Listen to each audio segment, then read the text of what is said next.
How can I find my own guru? By intense meditation. Again, on Ramana's path, there is no real meditation. Okay, he does not give you any techniques. What does he mean by meditation? By going within, by finding the source, by finding out who am I. That is meditation. Going to the source is meditation. Just going to that quiet background that expands behind the one that I truly am. That is meditation.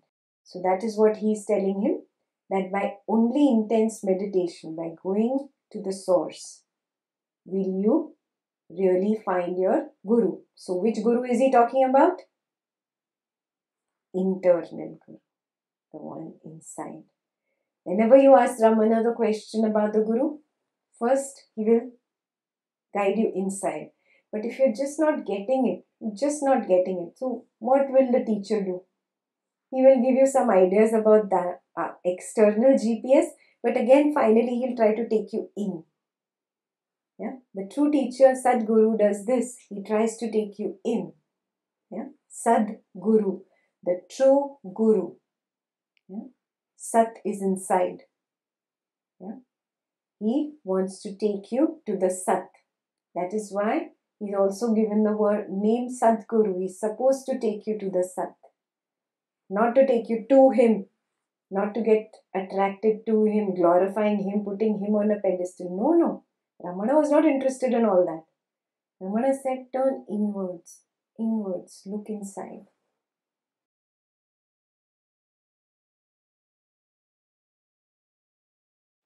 Now this person still doesn't get it, okay? And it's good he doesn't get it. Some of us are there in our group who still don't get it. Yeah, so there is quite a lot of repetition in the question and answers. He's just like Arjuna. How much ever Krishna says the same thing from this side, from that side, he's not getting it. Why? Because the mind, the ego is not ready to understand. No? It's not ready to still let go of its attachments. Yeah, we have attachments to our guru, to our spiritual path. All good. Nothing wrong with it. It is our stepping stone. You remember your 10th standard farewell or 12th standard farewell? Yeah, when you got out of school and you were moving to college, you were so attached. You were so attached to your teachers, to your friends, to your school uniform. You wore it for 10 years, 12 years. You didn't want to let go of your uniform. Do you remember that? It's not easy. I know it is not easy. Yes. And any teacher is compassionate about this attachment. Ramana is very compassionate. He sees that you love your uniform. No, I'm not giving you my uniform. You're saying my uniform is not good enough. Yes, it's not good enough. In college, there is no uniform.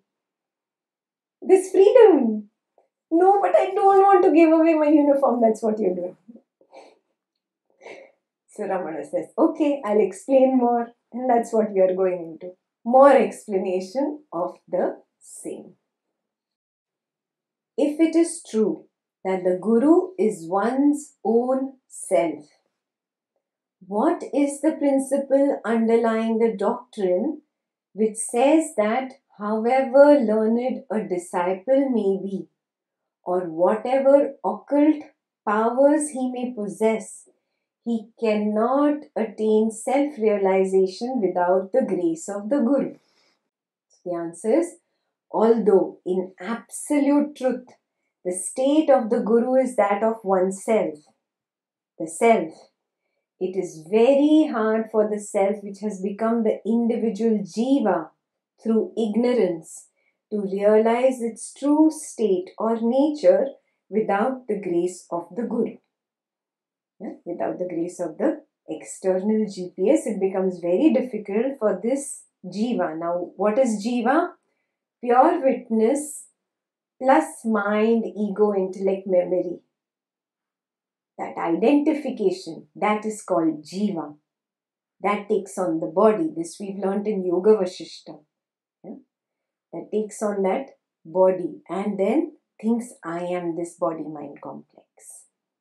Now that understanding of I am this body-mind complex is so ingrained it is very difficult for this jiva to break this ignorance and recognize, no, I'm not the body, I'm not the mind. I am this witness. Oh, the one that is knowing right now that I'm listening to Ekta. That quiet, silent background, which is a witness of the mind saying yes and no. Oh, that is who I am. That is the real meaning of I. But I have gone and removed that I from there and attached it to this body. I have labeled this body as I. And I have a firm belief after 50, 60, 70, 80 years, I am going to die. The moment you say, I am going to die, what does it mean? I think I am the body. I have believed I am the body. And I have made a very firm resolution that this is it. Entire spiritual path, at least Ramana and Nisargadatta, Maharaj, Atmanan, Krishnaman, all the people on Advaita Vedanta path are just doing one thing, helping you break this wrong identification, removing the label of I from the body and putting it back in its correct place. That is what they do. Every teaching in this book or any of these scriptures is only one. The I is attached to the wrong place. The label is at the wrong place. It's like labeling the table as TV. It's not going to perform the function of the TV. Yeah? Similarly, this body is not I. Mind is not I. That absolute awareness, that witness, for some of us it feels like the background. Some of us have progressed to that stage where it is everywhere. Oh, it is that awareness. Some of us have progressed to a stage where we actually see that, oh, this entire field of awareness, this is what is real. This is what is true. And I consider this to be true because I'm again thinking I'm the body mind. The moment I go back to the awareness, I realize, oh, it's just an illusion. And again I come back to the body. I forget I am the awareness. And again I think it's true. And again you shuttle back and you see, oh, it's an illusion. And the shuttling is happening. Some of us are there. And some of us have gone beyond. It doesn't matter at what stage we are. Each one of us has a second, 1 second glimpse at least that I am the witness. Yes? Are you the witness right now? The one saying yes. Are you observing the mind saying yes? The body nodding? You are the witness. You are the knowingness, the awareness. Yes. You are that. And the spiritual path is only about putting the label I at the correct place. So although in absolute truth, the state of the Guru is that of oneself, the self, it is very hard for the self which has become the individual jiva through ignorance to realize its true state or nature without the grace of the Guru. So now obviously the next question is, what are the marks of the Guru's grace? That is beyond word. Me only, that God, which is the pure witnessing, that only sees that this devotee, this disciple, the body, mind, intellect, ego, complex, is craving, yearning to know itself. It wants to know itself, but it is looking outside. So this only God manifests as the Guru. An external image that tells him point inwards, turn inwards, turn inwards. This is grace. Only you can recognize it. Only you can see it when you start recognizing, oh, I create my world. From sankalpa to kama to karma phalam. Sankalpa, kama, karma phalam. This Advaita session itself is your karma phalam. You are creating it moment to moment to moment to moment to moment. If that is so, how is it that it is said that the disciple realizes his true nature by the Guru's grace? By the Guru's grace only. How is it said? Yeah, most of us have come from that tradition where we believe, oh, only Guru's grace can take me to the other shore. Listen, listen. He says, it is like the elephant which wakes up on seeing a lion in its dream. Even as the elephant wakes up at the mere sight of the lion, so too is it certain that the disciple wakes up from the sleep of ignorance into the wakefulness of true knowledge through the Guru's benevolent look of grace. Dream world, huh? You are sleeping and dreaming. In that dream, there is a tiger following you.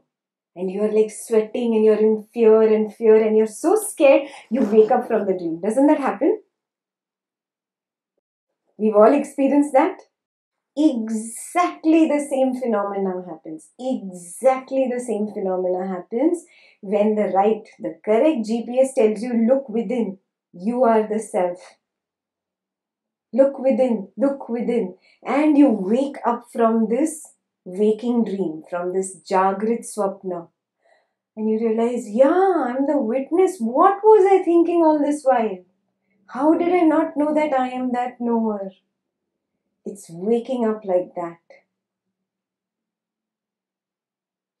It's waking up. That's it. And you wake up in a moment. It doesn't even take a moment to wake up. And most of you have recognized I am the witness. But you love going to sleep. You love dreaming. That is your problem. You love dreaming because you know that every time the tiger is not going to come in my dream. It will be a nice rosy dream next time. It will be happy dream. Oh, this dream is delicious. The deliciousness, expectations of dreams again pulls us back into the Jagrit Swapna. And the tiger in the Jagrit Swapna again makes me wake up. Again I go to the pure witnessing, pure consciousness. I recognize who I am. And again the deliciousness, again the expectation of deliciousness of the dream pulls me in. This is why you are shuttling. And that's okay. Very normal. No need to blame yourself for it. Very normal. It is a natural progression. Yes. A very important step happens. Sooner or later, you start seeing the truth that it is nothing else but a rope. There is no snake there. Means you start seeing truth as the truth. Viveka, this is called. Very important on the path of Advaita. You start distinguishing between what is real and what is unreal or the dream. For me to distinguish, several times I go back and forth, back and forth, back and forth, and I realize this is different, this is different, this is different, this is different. There has to be some meaning. I have to be one of them. I cannot be both. I have to be one of them. Which one am I? This is called the sprouting of true Viveka, the power of discrimination. I haven't written it down, but Viveka, Viveka. The power of being able to discriminate whether I am this witness or am I this body, mind, intellect, ego, which is lost again and again in this dream world. When it becomes clearer and clearer, it can happen through reading more Advaita, doing more sessions, or really doing more exploration on your own. The shuttling will continue and a point will come when there's an absolute clarity. Oh, I am the witness. I am just getting lost in the deliciousness of this dream. I am the witness. I am again and again getting lost in the deliciousness of this dream. But it is a dream and this is real. Once this viveka develops, automatically a vairagya, a dispassion towards that which is unreal also develops. You don't have to do anything. It's a natural blossoming and you cannot take it away. Don't try to run away from it. It's happening to you naturally and you are trying to push it away. It cannot go away. The vairagya is a natural blossoming of viveka. You cannot stop a petal from opening and you are resisting it. Recognize this. A lot of people have started becoming dispassionate to the deliciousness of the dream. Some of you become dispassionate towards things that you used to do, used to like to go out here, go there, do this, that. It started dropping off and now you're trying to fight it. No, I have to be. And then again, but that's not me. I don't feel like it. And that inner war has started. Yeah? You have reached level 2, which is called vairagya. Happens very naturally, only because I have recognized that I keep getting lost in this deliciousness, and this deliciousness is not real. It is a mirage. In the desert, when you keep walking, we went to Sahara Desert recently, and really in the distance, where the golden sand is shining because of the heat, you can actually have the illusion there is water and you are attracted very naturally to go towards water. I feel cooler there.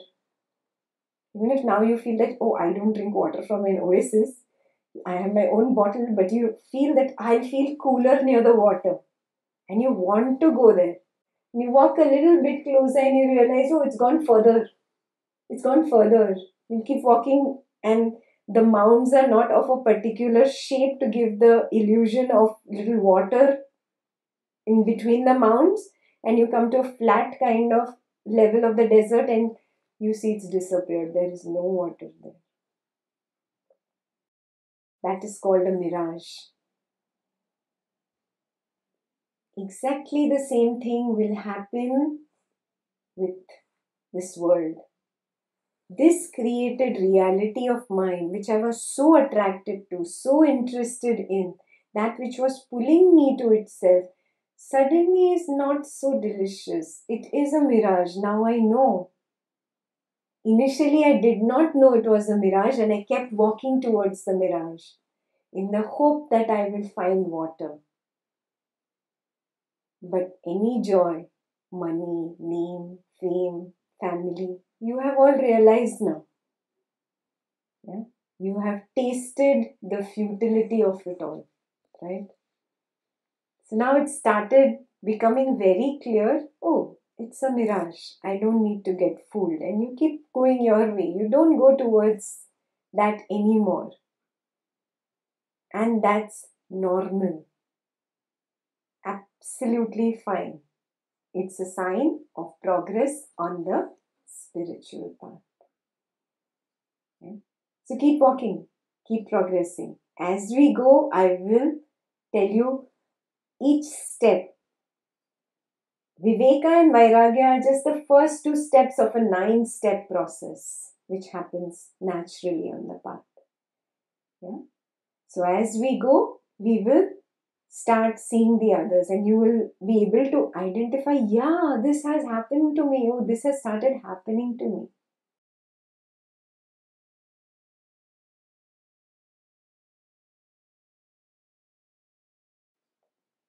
So you will wake up. One day you will wake up and you will see. And when you wake up, that itself is the Guru's grace. That inner Guru's grace. That glimpse of the pure witnessing is equal to Guru's grace. If you want one short sentence, Guru's grace is equal to the glimpse of I, the awareness, I, the pure witness. Even if you've got one glimpse of it, Guru's grace is showering on you. Yeah? Now you cannot escape it. Even if you want to run away, there is no way to go now. One-way street. You already entered the one-way street. You cannot step back. You can stop there for a long, long time. You can get trapped by your own deliciousness, attraction to the Maya. But you will not be able to go back now. Now you started walking in the right direction. The glimpse of the pure witness is what will take you home. Glimpse by glimpse by glimpse.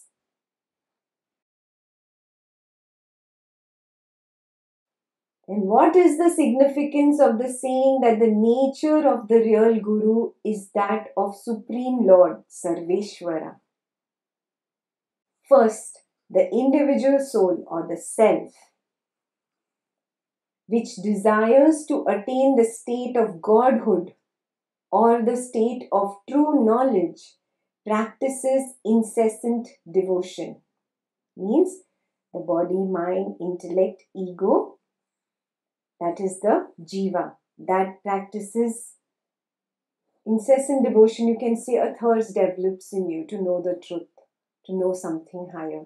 And because you don't know, maybe because of the religious conditioning that happens in everybody's family, we start worshipping the idols outside and start thirsting to know more. When the individual's devotion has reached a mature stage, the Lord, who is the witness of that individual soul and identical with it, manifests. So that pure witnessing saw this devotee yearning.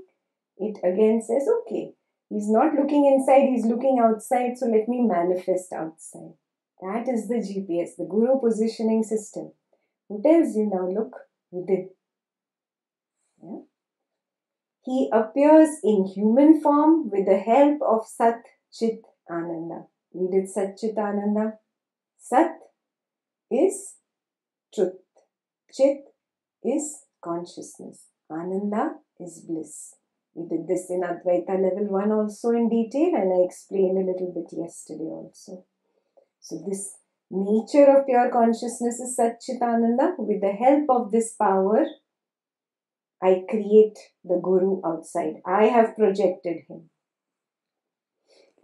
His 3 natural features. And he has a name and form which he also graciously assumes. He has a name and form, whoever your GPS is outside. In the guise of blessing the disciple, he absorbs him in himself. Not in the Guru outside, in himself. He absorbs this jiva into the pure witnessing. According to this doctrine, the Guru can truly be called the Lord, because it is nothing else but a projection of my own self. It is my own creation. Even if your Lord is giving you dukkha, you created him. Yeah? He is the Lord that comes with that big mashal and then hits you in the chest. Still, such a Lord is there in our mythology. My only creation. He did it to me because I was looking for that kind of a Lord. How then did some great persons attain knowledge without a Guru? This question comes to us also. Yeah? To a few mature persons, the Lord shines as the formless light of knowledge and imparts awareness of the truth. So he's talking about himself. Ramana was only 14 years old when he awoke to the awareness. He didn't go to an Advaita Vedanta class like you at the age of 14. Yeah? He didn't go anywhere. From his own self, his own jiva, the body, mind, intellect, memory, ego complex, had a fear of death. And he wanted to explore, who am I? Am I this body that I think is going to die right now? And he explored, he looked within, He dropped the body, he dropped the mind, he dropped the ego, he dropped the intellect, the memory, and he looked deeper. He went to the source and he came to the awareness and recognized, oh, I am the pure awareness. I do not die. So in Ramana Maharshi's journey of enlightenment, his first revelation was Abhaya, which is so amazing, no? Yeah. First it was Abhaya, being devoid of the fear of death. That is why his realization, his enlightenment is so strong and it is so glorified and popular all over the world, not just in India. He's known all over the world without having a multi-million-dollar ashram, without having a zillion followers, without having a major publicity thing going on. No. He was not interested. In fact, most of his talks have not even been properly recorded. They've been written down. Like you write down notes in a session, like that, just written down by the devotees. And those have been collected together from this person's notes, this person's notes, and they've been printed into a book. Yeah? That kind of dispassion, no interest in followers, no interest in name, no interest in fame. He had reached that level. Yeah? The truly enlightened masters of the past century are three: Ramana Maharshi, Nisargadatta Maharaj, and Atmananda Krishnamani. These people were in poverty and did not crave for money, name, fame. So that level is of Ramana. That level. Beyond our worldly level. Yes, and he reached there automatically. He just looked within. He did not need an external guru. Yeah.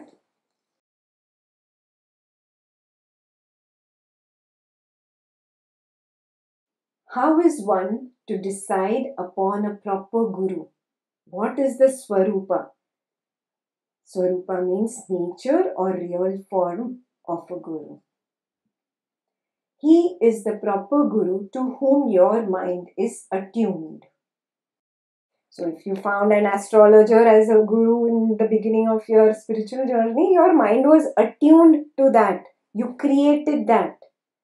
And then he told you things and according to that you did. Then you had some person who came in and told you, oh, I will do this magic and that miracle.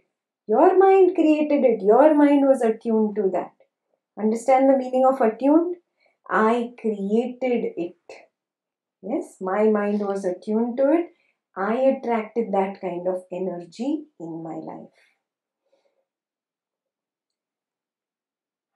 If you ask how to decide who is the guru and what is his swarupa, he should be endowed with number one, tranquility. Yeah? Tranquility again means his mind should be very calm, very calm minded. Tranquil literally is translated as devoid of ripples, devoid of turbulences. Yeah? A very tranquil minded person. Second, patience. He needs to have patience. Forgiveness. This you can gauge.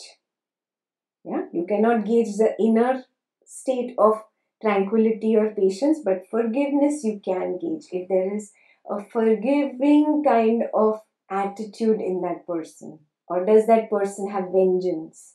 Does that person say, oh, that, because spiritual gurus will have their level of vengeance, no? Spiritual teachers, oh, that teacher is not good. That teacher, don't call that teacher Sadguru, okay? Sadguru means the one who takes you to Sat.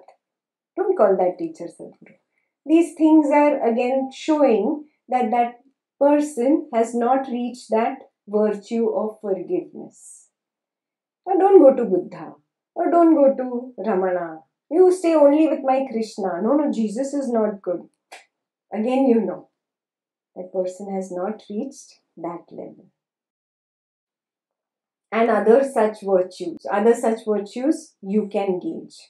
So, the other virtues, what he means is you have to look within and find what virtues do you want to inculcate in yourself which are not there now, which you think that you need to get to.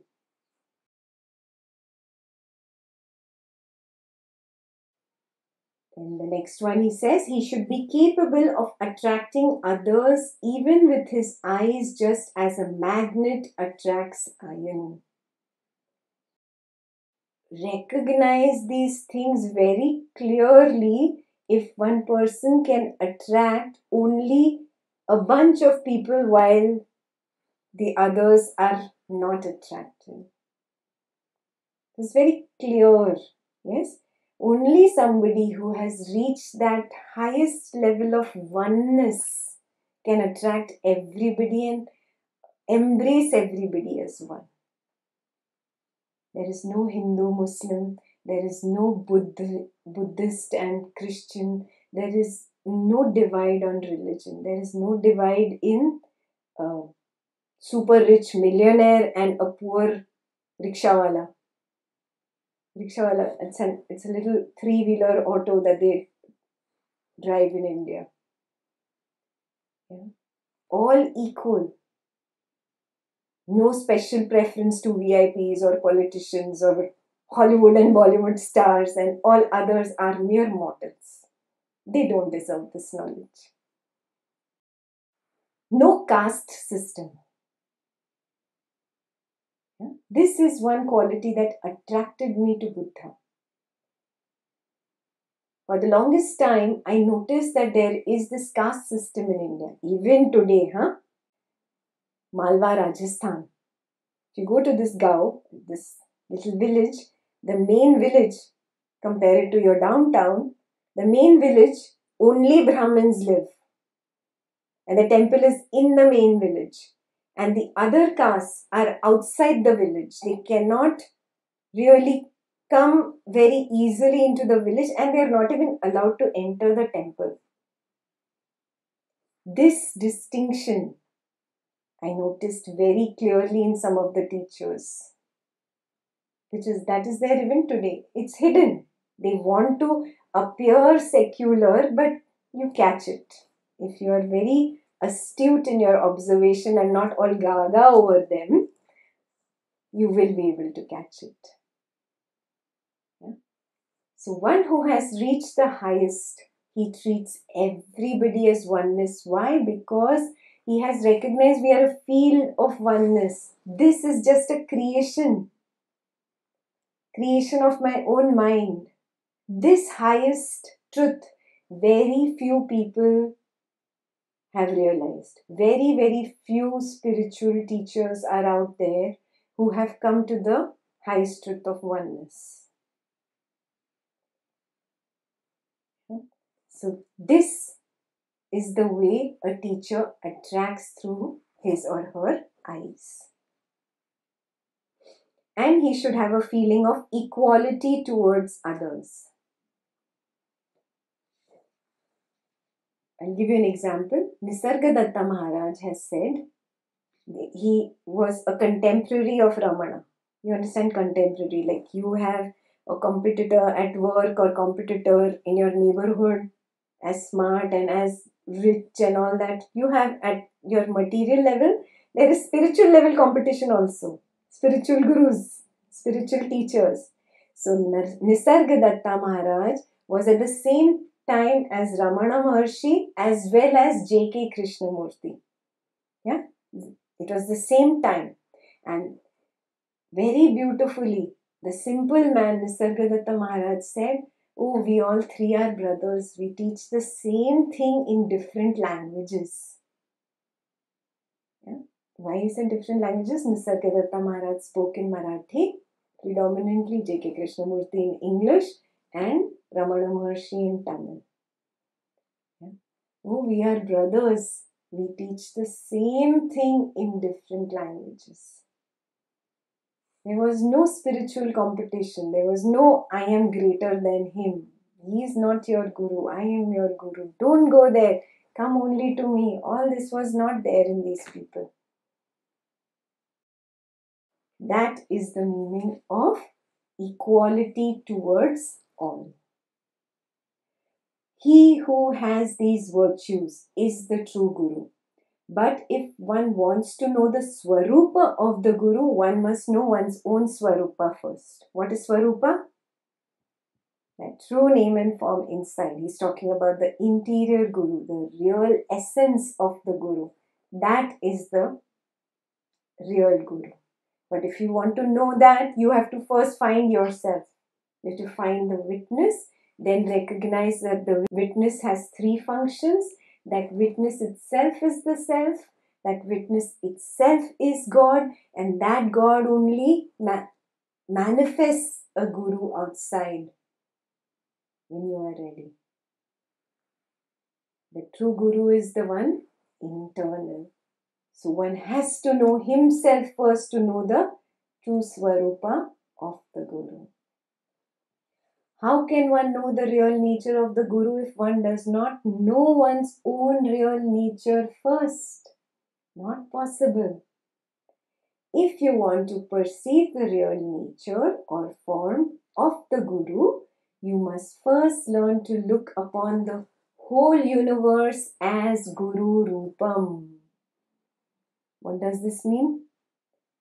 Not distinguishing between anybody and anything. It's very tough at the level of the jiva.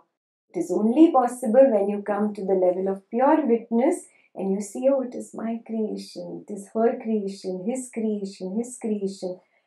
At the core, we are the same nothingness. The background, the black background. We are that same nothingness, that same silence. Yeah? Looking at everything, not only as the Guru, you must look upon all objects as God's Rupa, as the form of God. That only. The pure witness is again the God. The pure witness is the Guru. How can he who does not know his own self perceive the real form of God or the real form of the Guru? Not possible. How can he determine them? Therefore, first of all, know your own real form and nature. You are the silent, quiet, witnessing background. It's not just a background, it's a foreground. It is a space. Oh, it is everywhere. Slowly, slowly explore it and figure it out.